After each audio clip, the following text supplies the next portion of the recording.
All right, so I've had a fun morning putting out, I think, 8 different videos based on our new series called Subscriber Questions.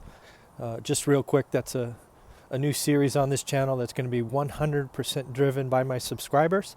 I put out a video late yesterday evening sort of asking for, what kind of questions and topics you would like me to cover. It had a pretty good response. So I took the time this morning, I think I was up at 5, creating and putting out 8 different videos. But that doesn't mean we're going to stop the real talk videos. Actually, I have a couple of topics I want to talk about today. Still need to go out and walk the dogs, so I've gotten pretty used to this, and we're just going to keep doing these real talk videos. So this first video is really based on a video I saw yesterday around using your HELOC or home equity loan to start investing in rental properties.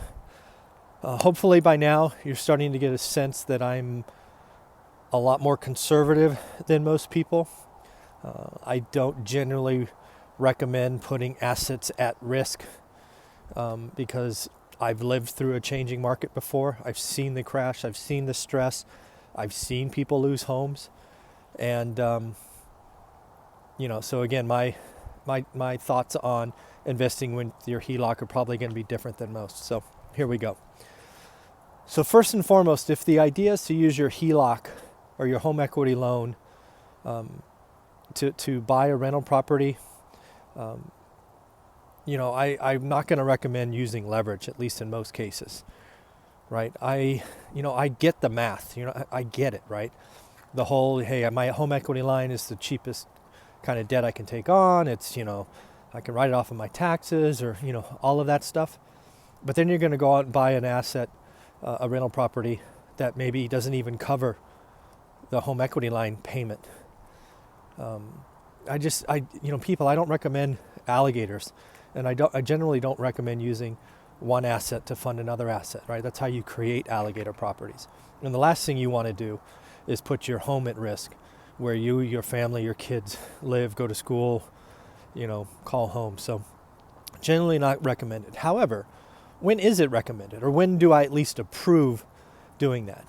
I recommend using your home equity line when you can, in a relatively short time, let's call it 6 months, refi the property and pay off your home equity line. So why or how would that happen? Let's say, for example, you found an asset that was in a condition that you couldn't get a bank loan, or at least you couldn't get a bank loan cheap. I have personally, and would even bless using your equity line to buy the property free and clear. I would recommend maybe using cash to do the repairs, make ready, whatever that is.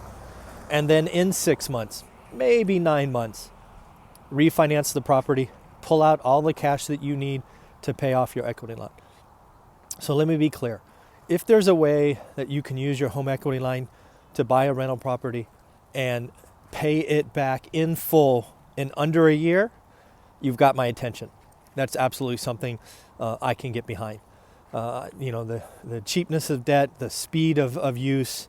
I fully understand that there's times where the ability to write a check, and I do it regularly, to buy a property, 10-day close, 14-day close, whatever it is, can get you an asset that you couldn't get with bank financing. So, the theme of the other video I saw was use your equity line, maximize leverage, buy more assets, let them all appreciate, and, magic happens.